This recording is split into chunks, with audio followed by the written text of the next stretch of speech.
السلام علیکم۔ میں واک پہ آیا ہوں اپنے دوست کی زمینوں میں، تو میں نے سوچا ایک چھوٹی سی ویڈیو بناؤں۔ وہ ویڈیو یہ ہے کہ 1852 میں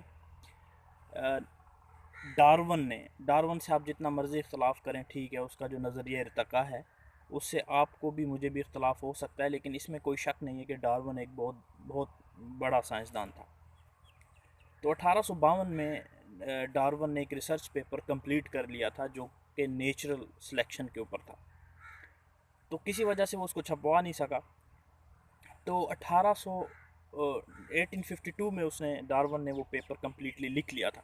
تو 1858 کے اندر اس کا ایک دوست تھا الفریڈ ویلس، جس نے ایک خط لکھا ڈارون کو، اور اس خط میں اس نے اپنے ایک ریسرچ کے بارے میں، ایک پیپر کے بارے میں ڈسکس کیا۔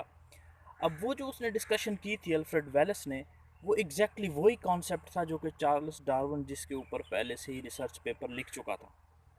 دونوں کے خیالات بالکل ایک جیسے تھے۔ تو اب ڈارون چاہتا تو وہ اس پیپر کو چھاپ سکتا تھا، کیونکہ اس کا کام بہت پہلے سے ہوا تھا۔ ڈارون چاہتا تو اس کو پبلش کر سکتا تھا، لیکن ڈارون نے ایسا نہیں کیا۔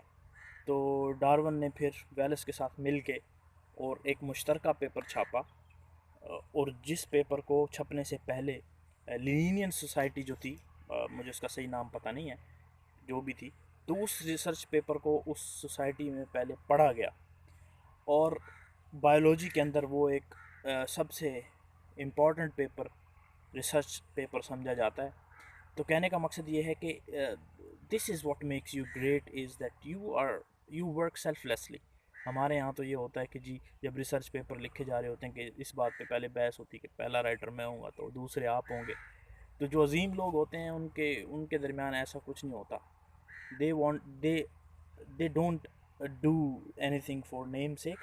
They just want to contribute to the field, whatever their field is. So I am here on morning walk. Hope you are all enjoying. See you.